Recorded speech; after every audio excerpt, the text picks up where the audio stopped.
Oh, cantik meja ni. Oh. Yang ni. Ni, Cendol. Ha?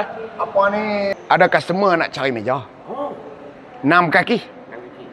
Hampa pergi cari Zat. Ukur bagi betul-betul. 6 kaki ni Haji. 6 kaki. Kayu apa Haji? Apa tak apa, hampa bagilah 2-3 je ni. Nah, okey. pergi ukur betul-betul. Baik. 6 kaki lah. Mana? Aku rasa kat sana ada yang cantik lah. Jom.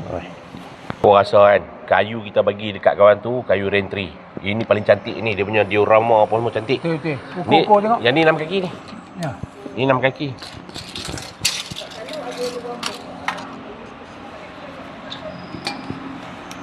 Betul tu, 6 kaki, nampak? Tak tepat. Apa pula tak tepat? Cuba tanda kat bawah. Cuba tanda kat bawah. Letak kat bawah. Orang kau dengar tak? Okey, cuba pakai kaki. Pakai kaki. Pakai kaki lah.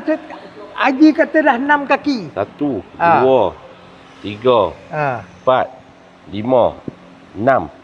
Uish, ada lebih Kaki kau pendek. Oh ya, yang mana nak kena pakai? Kita pakai kaki lah. Yang kaki ni lah. Yang kaki ni ya? Itu sebabnya ni baru tepat. Kaki ni. Hampa buat apa ni? Tak Ji, kami duk ukur yang 6 kaki tak jumpa Ji. Semua 7 kaki, semua lebih lah Ji. Tak ada yang 6 kaki. Dah Haji kata ukur pakai kaki, tu kita pakai kaki lah tu. Sebab kalau pakai tape tak tepat ni. Kacang lendiak betul hampa ni. Betul lah pakai tip tu.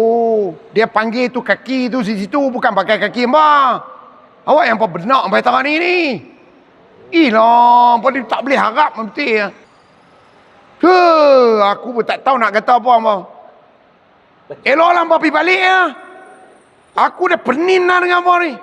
Buat benda senang ni pun jadi payah untuk hampa. Aku pun tak tahu. Tak tahu, tak ada ilmu dah aku nak bagi dengan hampa ni. Tahu parit lah hampa ni. Itulah. Aku kata dah. Mana boleh ukur pakai kaki. Mesti pakai tip.